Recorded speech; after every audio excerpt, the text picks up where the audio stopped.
Right, for those who don't know me, I'm Scott, Lee's brother. I think it says a lot about somebody who asks their brother to be their best man. No mates.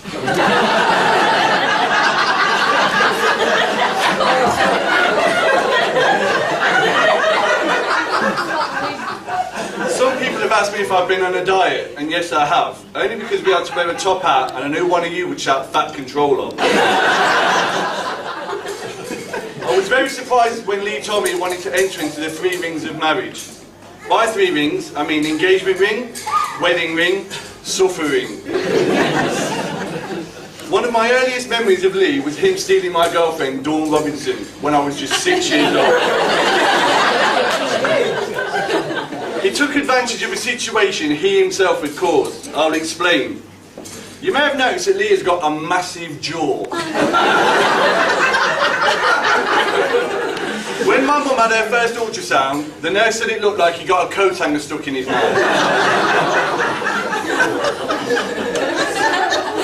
My mum very nearly had to have a caesarean section. But she toiled through, and at the last moment, he was delivered the natural way. But Lee's jaw had taken its toll on my mum. And when I came along, a mere 20 months later, I fell out.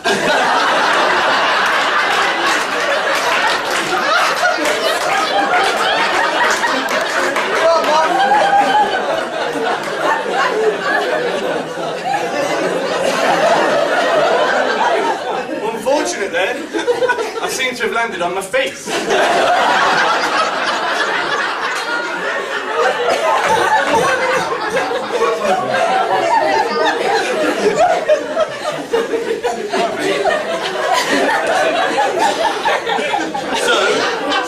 Lee got the good looks in the family. It's okay though, because at least I'm ginger.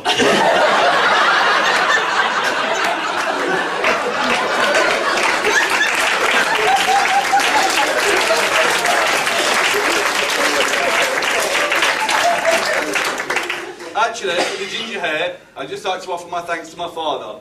But he cakes in the money for his milk run on the Saturday, so we couldn't make it.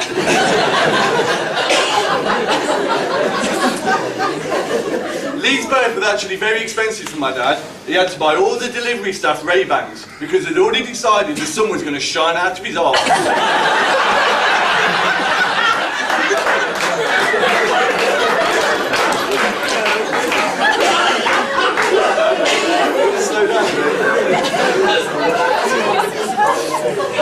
Being so close in age, me and Lee do share quite a lot of brotherly love.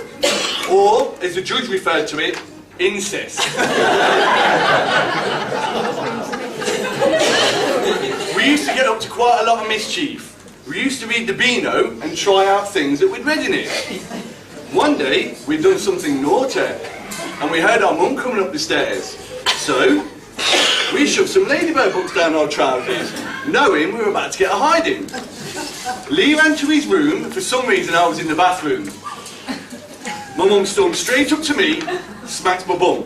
I burst out laughing. My mum saw the book, pulled it out and hit me with the book. The pain was only softened by the knowledge that Lee was about to get exactly the same. So my mum turned around, stormed towards his room and straight down the stairs. In fact, the only time I ever remember my mum getting annoyed at Lee was when he used to bring home this fat, smelly kid from school. I used to cry, but Mum, I'm your son as well.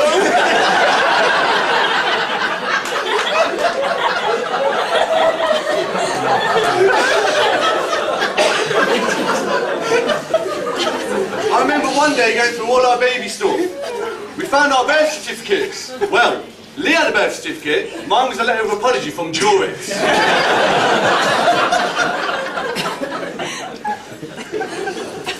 Another incident that sticks in my mind was when we were teenagers and we thought we'd help our mum out by biking to Tesco to get a few bits. On the way there, I came off my bike like Barry Sheen and I took all the skin off my elbows and knees. I was in a riot state. I bled all over my t-shirt and trousers. I stood outside Tesco while Lee went in, and on the way back we had to go very slowly because I could hardly pedal. Unfortunately, one of the bags went straight into Lee's front wheel and sent him over his handlebars. So, with the bag now being ripped, we picked up all the shopping, just managing to push our bikes home with our teeth probably. As we neared home like wounded soldiers returning from the war, we couldn't wait to collapse into the arms of our warm mother and be showered with sympathy. But when our mum saw us, she said, "What? I can't even send you to Tesco without you having an accident? That looks painful, let's put some TCP on it." I actually ended up with blood poisoning. We was told to stop being a wimp.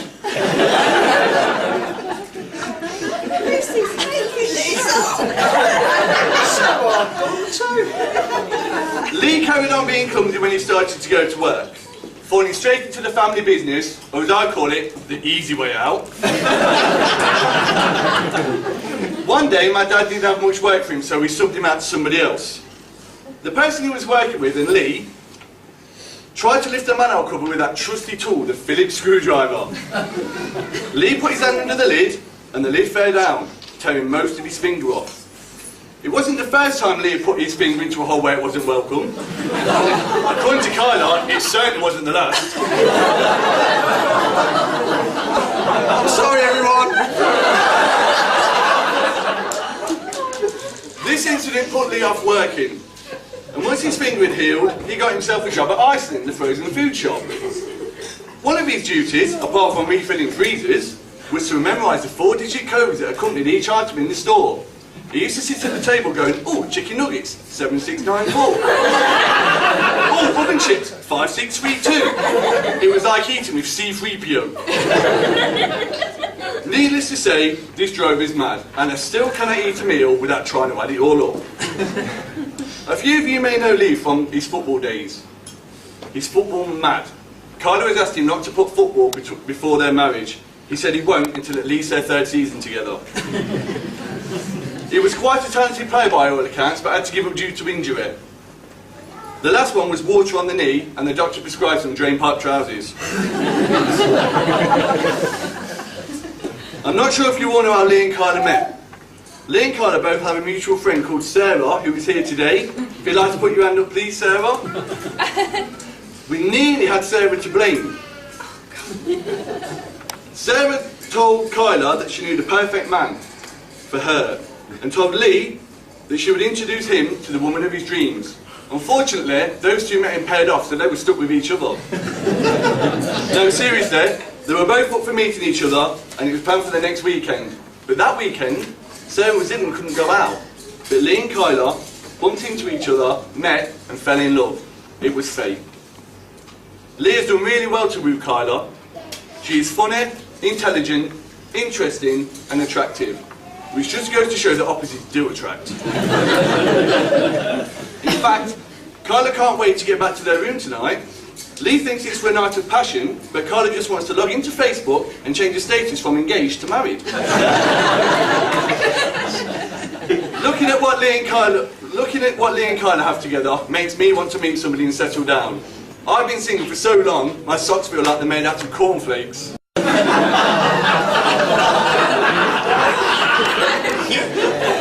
Did anybody over 40 laugh at that? Probably not. I would like to thank my godfather, Father Rob, for travelling all the way from Lapland to conduct the service today. I'm bound to up and down on my knee. It's a miracle on 34th Street that he can be here. And Lee, please remember the secret to a happy marriage. Tools, internet options, delete history. I would like to finish with a little saying. Man says to God, "God, why did you make woman so beautiful?" God says, "So you would love her." Man says to God, "But why did you make her so stupid?" God says, "So she would love you." Please raise your glasses to join me in toasting a happy couple, Mr. and Mrs. Green. Mr. and Mrs. Green.